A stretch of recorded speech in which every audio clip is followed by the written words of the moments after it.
नमस्कार, आप देख रहे हैं हार्ट ऑफ भारत। मैं हूं दिवाकर विक्रम सिंह। पाकिस्तान से बलूचिस्तान आज़ाद हो गया। वो बलूचिस्तान जिसके दम पर और जिसके अनाहूत और अनावश्यक तरीकों से उसका फ़ायदा उठा करके, उसकी ज़मीन का दोहन करके, वहाँ के लोगों को गरीब बनाकर पाकिस्तान अपना पेट भरता रहा और उसके हुक्मरान मौज मस्ती उड़ाते रहे। क्योंकि बलोची भले ही बहुत गरीब हों, लेकिन पूरा बलूचिस्तान का एरिया संसाधनों से भरपूर है, जिस पर चीन काम भी कर रहा है सीपैक के तहत, और अमेरिका की भी नज़र गड़ी हुई है। मियां मुनीर और शहबाज शरीफ इसी बलूचिस्तान के कुछ प्रमुख एरिया और ग्वादर बंदरगाह, जो बलूचिस्तान का प्रमुख बंदरगाह है, यहीं पर अमेरिका को आने का न्योता दे रहे थे। और अमेरिका में ये इस बात की चर्चा थी कि पूरे बलूचिस्तान का ज़्यादा से ज़्यादा दोहन या वहाँ से प्राकृतिक संसाधनों को निकालने का काम अब चीन और अमेरिका दोनों करेंगे, और चीन को अमेरिका साइड करने की कोशिश करेगा। लेकिन इतना चीन ने यहाँ इन्वेस्टमेंट किया हुआ है कि चीन को हटाना भिखमंगे पाकिस्तान के लिए बिल्कुल उचित भी नहीं है, और वो हटा सकने की स्थिति में नहीं है, क्योंकि चीन के हाथों पाकिस्तान बिक चुका है। ये आप माने या ना माने, ये वहाँ के लोग बाकायदा पाकिस्तान के संसद में इसको स्वीकार करते हैं, विपक्षी नेता और पक्ष के नेता भी। बहरहाल अब वहाँ सरकार रहेगी नहीं रहेगी, इस पर कयासों का दौर चल रहा है, उससे हमारा मतलब नहीं। लेकिन बलूचिस्तान पाकिस्तान से आज़ाद तो पहले ही हो गया था, जिस पर हार्ट टॉक पर हमने वीडियो बनाया था। आज़ादी की घोषणा के बाद आज बलूचिस्तान अर्थात 11 अगस्त को 11 अगस्त 2026 को उन्होंने अपना स्वतंत्रता दिवस मनाया। घरों घरों पर बलूचियों का अपना राष्ट्रीय झंडा फहराया गया। साथ ही साथ बलूचिस्तान ने जो अपना राष्ट्रगीत, राष्ट्रगान जिसको कहते हैं, गीत नहीं राष्ट्रगान जो बनाया, उसको बाकायदा गाया गया। वहाँ के रेडियो, जो कि बलूचियों के प्रभाव में रेडियो है, उस रेडियो पर देशभक्ति के गीत गाए गए। सबसे बड़ी बात है, हिंदू, मुस्लिम, सिख, ईसाई सबको मिल करके बलूचिस्तान लेकर के आगे चलने की बात कर रहा है, जिसमें उसका संविधान इस बात की घोषणा करता है। अब आप सोचिए, बलूचिस्तान का अपना संविधान भी लगभग तैयार हो चुका है, इस बात की भी घोषणा की जा चुकी है। और आज 11 अगस्त के दिन मीर यार बलोच ने पूरी दुनिया के तमाम देशों से कहा कि वो उन्हें मान्यता दें। हालांकि अभी भारत भी मान्यता नहीं दिया है, इजराइल के अलावा पूरी दुनिया में कोई देश अभी बलूचिस्तान को मान्यता नहीं दिया है। लेकिन पाकिस्तान की उसकी सेना या उसके आंतरिक रिपोर्ट भी इस बात की तस्दीक करते हैं, और तमाम ऐसी खबरें हैं कि बलूचिस्तान के 85% भाग पर अब पाकिस्तान की सेना और वहाँ के अर्धसैनिक बलों का कोई अधिकार रह नहीं गया है। शासन और प्रशासन नाम मात्र का पाकिस्तान का चल रहा है, अदरवाइज़ पुलिस स्टेशन से लेकर के प्रमुख कर, जितने भी जो स्टेट जो है कर वसूलता है, वो सब ऑफिसेस पर बलूचियों के अपने नौकरशाह तैनात हुए हैं। और बलूचियों की तरफ से घोषणा कर दी गई है कि बहुत जल्दी वो अपनी करेंसी जारी कर देंगे, और साथ ही साथ वीज़ा, पासपोर्ट और दूसरे देशों में जो दूतावास खोले जाएंगे उनकी भी व्यवस्था वो शुरू कर देंगे। और बलूचियों का ये कहना है कि अगर उन्होंने अपने को इसी तरह से आगे बढ़ाया, और जो कि वो पाकिस्तान से आज़ाद हो चुके हैं, ऐसी उधर से घोषणा है, तो बहुत जल्दी बलूचिस्तान एक प्रॉस्परस अर्थात खुशहाल और सर्वसंपन्न गणराज्य के रूप में पूरी दुनिया के सामने आएगा, और जिसमें भारत के साथ बलूचिस्तान के संबंध जो कि ऐतिहासिक हैं वो और ज़्यादा बेहतर होंगे, क्योंकि भारत को अपना बड़ा भाई बलूचिस्तान मानता है।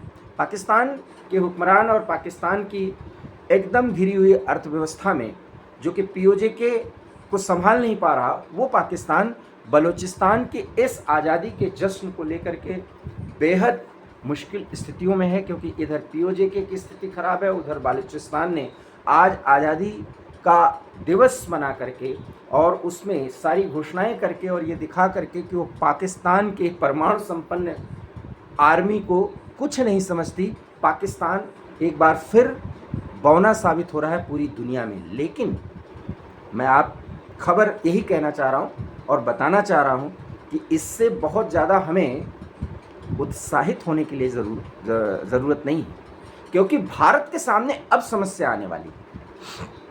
आपको याद हो कि जब भी हम किसी विशेषज्ञ, जो कि जैसे कर्नल वीरेंद्र शाही सर जैसे लोग जो हमारे साथ जुड़ते हैं, कि जब भी हमने चर्चा की है, उस चर्चा में ये बात आई है कि जब पाकिस्तान के ऊपर बहुत बड़ी समस्या आएगी तो वो अपनी बची कुची ताकत को एकत्र करके वो भारत के खिलाफ उसका इस्तेमाल करेगा, ताकि बिखरे हुए आवाम को जोड़ा जा सके। और ये कोशिश कर भी रहे हैं मियां मुनीर।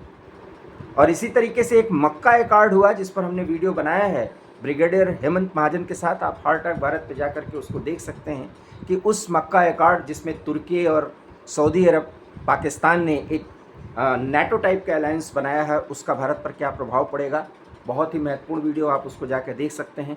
तो मक्का अकॉर्ड और इस तरह के अकॉर्ड करके और पाकिस्तान अमेरिका की हुक्मदुली, माफ़ करिएगा, जी हुजूरी करके वो पूरी तरीके से भारत पर एक दबाव बनवाने की ट्रंप से भी हमेशा कोशिश करता रहा है, उनसे गुजारिश करता रहा है। ट्रंप कितना कर पाएंगे देखना दिलचस्प होगा। प्रयास तो बहुत हो रहा है, लेकिन 140 करोड़ के आवाम किसी भी तरीके से अपने सरकार को इतनी मजबूती प्रदान करती हुई दिख रही है कि ट्रंप की एक भी नहीं चल रही है। भारत के संसद में चाहे जिस तरह का बिल लाया जा रहा है, और भारत अपने देश के भीतर पैदा की जा रही तमाम गड़बड़ियों को जिस तरीके से सुलझा रहा है, उससे निपट रहा है, दो चार हो रहा है, दो चार भी मैं शब्द इस्तेमाल करूँगा, उसको लेकर के भारत ने बाकायदा विदेश मंत्रालय के स्तर पर माफ़ करिएगा अमेरिका से कह चुका है कि वो अपने काम से काम रखे। हमारे और अमेरिका के रिश्ते डिप्लोमेटिक हैं, रणनीतिक सहयोगी हैं, हम उसको निभाएं, एक दूसरे के मामलों में दखलंदाजी न करें। ये साफ साफ संदेश अब दिया जा रहा है। ट्रंप इसको किस तरह से लेते हैं, कैसा नहीं, ये ट्रंप जाने और ट्रंप के उपराष्ट्रपति जेडी वेंस जाने, जिन्होंने अभी 2 दिन पहले प्रधानमंत्री नरेंद्र मोदी से टेलीफोन पर बाकायदा बातचीत की है। और उस बातचीत में जो बिल FCRA बिल भारत की संसद में लाया जा रहा है, वो संशोधन बिल, और अगर वो पास हुआ तो फिर डीप स्टेट का काम बहुत मुश्किलों में पड़ जाएगा। इस पर हम बहुत विस्तृत एक वीडियो बनाएंगे, लेकिन अभी हम चर्चा कर रहे हैं सिर्फ बलूचिस्तान की। उस बलूचिस्तान के आज़ादी की घोषणा के बाद, स्वतंत्रता दिवस के समारोह वहाँ मनाए जाने के बाद, जिस तरह से बलूचिस्तान अब पाकिस्तान से बिल्कुल अलग थलग हो चुका है, अपने को अलग कर चुका है। अगर राष्ट्रों से मान्यता मिली या न मिली, लेकिन जो resistance force Baloch liberation army दिखा रही है, अब नहीं लगता कि पाकिस्तान उस पर कंट्रोल कर पाएगा। लेकिन पाकिस्तान जिस तरीके से अफ़गानिस्तान में हवाई बमबारी करता है, अब बलोचियों के खिलाफ अंतिम वो कहर ढाने की कोशिशें कर सकता है। लेकिन उस पर इंटरनेशनल जो बिरादरी है, वो अगर रोक नहीं लगा पाई और चाइना और अमेरिका ने उसको सावधान नहीं किया, तो अभी बलूचिस्तान में बहुत कत्लेआम मचा सकती है पाकिस्तान की वायुसेना और वहाँ की आर्मी वैसे वहाँ पर अब 85% भागों में एंट्री करने से डर रही, क्योंकि बलोच आर्मी जो है वो पूरी तरीके से पाकिस्तान की आर्मी को परास्त कर चुकी है। लेकिन पाकिस्तान कर क्या रहा है, वो लश्कर तैयबा और जमातुत दावा जैसे जो संगठन हैं, इनके माध्यम से अब कश्मीर को पुराने ठर्रे पर ले जाने की कोशिश कर रहा है। जिस कश्मीर का जिक्र करके POJK में भी आज़ादी की मांग उठ रही है और भारत से मिलने की मांग भी दबे स्वर में ही वो अब उठने लगी है। उनकी ज़रूरत है, अभी बहुत दिल से वो मांग नहीं कर रहे हैं, लेकिन ऐसी मांग शुरू हो चुकी है। तो एक तरह से बलूचिस्तान अलग होना और POJK पाकिस्तान से अपने को दूर करना चाहता है, वहाँ से आज़ादी की मांग होती है, तो पाकिस्तान बिखर रहा है। और इस बिखरी स्थिति में भी वो बदमाशी से नहीं बाज आ रहा है। कश्मीरियों को टारगेट किलिंग का एक बड़ा डर है। हम आपको जानकारी दे रहे हैं कि जहाँ पर हिंदू जितने भी सरकारी मुलाजिम हैं, उनको आने वाले 25 अगस्त तक ये कह दिया गया है कि आप अपने घर से काम करिए, वर्क फ्रॉम होम की स्थिति में रहिए, आपको दफ्तर आने की ज़रूरत नहीं है। क्योंकि लश्कर तैयबा के एक विंग की तरफ से बाकायदा ये थ्रेट दिया गया है कि वो सब टारगेट पर हैं और उन्हें मौत की नींद सुलाया जाएगा। क्यों ऐसा वो कर रहे हैं आपको पता है? एक तो ये है कि कश्मीरी पंडित जो वहाँ पर जाकर के बसने की सोच रहे हैं, उसकी जो मुहिम शुरू की गई है, उनके घरों की जो वापसी करने की बात सरकार कर रही है। सरकार क्या, खास करके वहाँ पर लेफ्टिनेंट गवर्नर जो मनोज सिन्हा जी हैं, जिनके प्रयास बहुत प्रभावी हैं, और दबे स्वर से ही सही उमर अब्दुल्ला को भी करना पड़ा। ये सब स्थितियां जो है वो आतंकियों को बहुत चोट कर रही हैं, और अगर ये पूरी तरीके से कामयाब होता है तो फिर आतंकियों के मंसूबे कामयाब नहीं होंगे। इसीलिए मैं कहता हूं कि कट्टरपंथी जो बहुत भारत में समरसता की बात करते हैं, वो जम्मू कश्मीर में एक ऐसी मुहिम क्यों नहीं चलाते कि अगर कश्मीर में टारगेट किलिंग होती है तो वो खुद जा कर के मोर्चा संभालेंगे। लेकिन ऐसा नहीं, वो कहते हैं ये काम तो सरकार का है।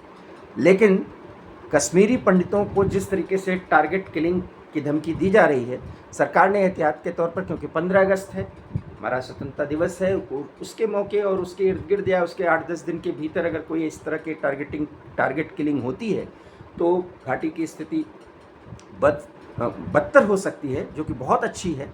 और ऐसा काम और ऐसी कोशिश जम्मू कश्मीर में, खास करके कश्मीर में और विशेष करके लाल चौक में आतंकी कर भी चुके हैं, इधर भी, जहां उनकी स्थिति बेहद खराब हो चुकी थी पिछले 3-4 सालों से। लेकिन अब कश्मीर को पुराने ढर्रे पर लाने की कोशिश हो रही है, क्योंकि पाकिस्तान ये दिखाना चाहता है कि जो पीओजे में हो रहा है वही तो कश्मीर में हो रहा है। और ये सब कुछ पूरे क्षेत्र को, पीओजे का और भारत के भी जम्मू कश्मीर क्षेत्र को अशांत क्षेत्र घोषित करने और कराने की एक रणनीति वहाँ की आईएसआई और मुनीर एंड कंपनी का जो दिमाग जो वर्क कर रहा है वो पूरी तरीके से संलग्न है। और इसको कैसे एलिमिनेट किया जाएगा या इसको कैसे एक तरह से बराबर किया जाएगा, उनकी सोच को ख़त्म किया जाएगा, और भारत सरकार की जो कोशिशें चल रही हैं घाटी को आगे बढ़ाने की, वो घाटी सहित पूरे क्षेत्र को वो कितना आगे बढ़ता है ये देखना दिलचस्प होगा। लेकिन टारगेट किलिंग को लेकर के जो एक थ्रेट लश्कर ए तैयबा की तरफ से आई है, उसमें 25 अगस्त तक कोई भी कश्मीरी पंडित जो जम्मू कश्मीर सरकार में मुलाजिम है या किसी भी सेवा में है, वो ऑफिस न जाए, अपने घर से ही काम करे। सरकार ने इसकी पूरी छूट दे दी है और इसकी घोषणा की जा चुकी है। मतलब वहाँ पर खुफिया सूचना आ चुकी है कि बड़ी टारगेट किलिंग की योजना है। और ऐसा होता है तो जो ऑपरेशन सिंदूर अभी पॉज्ड स्थिति में है, रोका गया है और चलाया भी जा रहा है अपने स्तर से, उसको विधिवत एक बार फिर बड़े तरीके से चलाने की ज़रूरत पड़ सकती है। और तब हिसाब किताब जो इस बार बराबर करने की बात चल रही है वो किया भी जाएगा, क्योंकि पाकिस्तान ऐसे मानने वाला नहीं। हालांकि वो पूरी तरीके से टूट चुका है, क्योंकि बलूचिस्तान के आज़ादी की घोषणा हो चुकी है और उसके बाद बलूचिस्तान ने आज 11 अगस्त को अपना स्वतंत्रता दिवस भी मना रहा है। 14 अगस्त को टूटा हुआ पाकिस्तान भी अपना स्वतंत्रता दिवस मनाएगा और 15 अगस्त को भारत अपना स्वतंत्रता दिवस मनाएगा, जहां प्रधानमंत्री नरेंद्र मोदी लाल किले के प्राचीर से एक बार फिर पूरे देश से संवाद करेंगे। और पहली बार लाल किले पर हमारा वंदे मातरम और राष्ट्रगान दोनों विधिवत तरीके से उसका गायन होगा, उसको पूरा देश सुनेगा और गौरवान्वित महसूस करेगा और अपने देश को प्रगति के पथ पर आगे ले जाने के लिए तमाम मुश्किलों और समस्याओं के बावजूद भी पूरा देश कृत संकल्पित होगा। ऐसे में बलूचिस्तान की आज़ादी को लेकर, आज़ादी के दिवस जिस तरीके से बलूचियों ने मनाया है, उसको लेकर डायरेक्ट इनडायरेक्ट तरीके से अब भारत को सरकार के स्तर पर एक प्रतिक्रिया तो देनी ही चाहिए, क्योंकि इतना मौका अगर पाकिस्तान को मिला होता तो भिखमंगा पाकिस्तान पता नहीं क्या क्या घोषणाएं कर देता, क्या क्या बयान दे देता। इसलिए विदेश मंत्रालय और पीएमओ से कुछ बात तो बलूचियों के स्वतंत्रता दिवस के संदर्भ में इनडायरेक्ट तरीके से ही कहना ज़रूर चाहिए, क्योंकि बलोची सिर्फ़ और सिर्फ भारत को अपना बड़ा भाई मानते हैं और पूरी दुनिया के साथ वो संवाद करके पूरे बलूचिस्तान को एक संप्रभु राष्ट्र के रूप में आगे ले जाना चाहते हैं। तो स्पष्ट हो जाइए पाकिस्तान टूट चुका है, क्योंकि पाकिस्तान से टूटा हुआ भाग जैसे बांग्लादेश हमारे प्रयासों से टूटा वैसे बलूचिस्तान भी टूट चुका है। और उस बलूचिस्तान ने अपना आज़ादी दिवस, स्वतंत्रता दिवस भी आज 11 अगस्त को मना लिया है। इस उनके हर्ष में और उनकी खुशी में पूरा 140 करोड़ का भारतीय आवाम, देश का आवाम पूरी तरीके से उनके साथ है। हम एक भारतीय होने के नाते कम से कम यही कह सकते हैं। बहुत बहुत धन्यवाद। वीडियो अच्छा लगा हो तो लाइक कीजिएगा, शेयर कीजिएगा। हमारे चैनल हॉट ऑफ भारत को अगर आपने सब्सक्राइब नहीं किया तो सब्सक्राइब कर लीजिएगा। आगे फिर हम किसी अच्छी खबर और उसके विश्लेषण के साथ आपसे संवाद करेंगे। बहुत बहुत धन्यवाद। नमस्कार।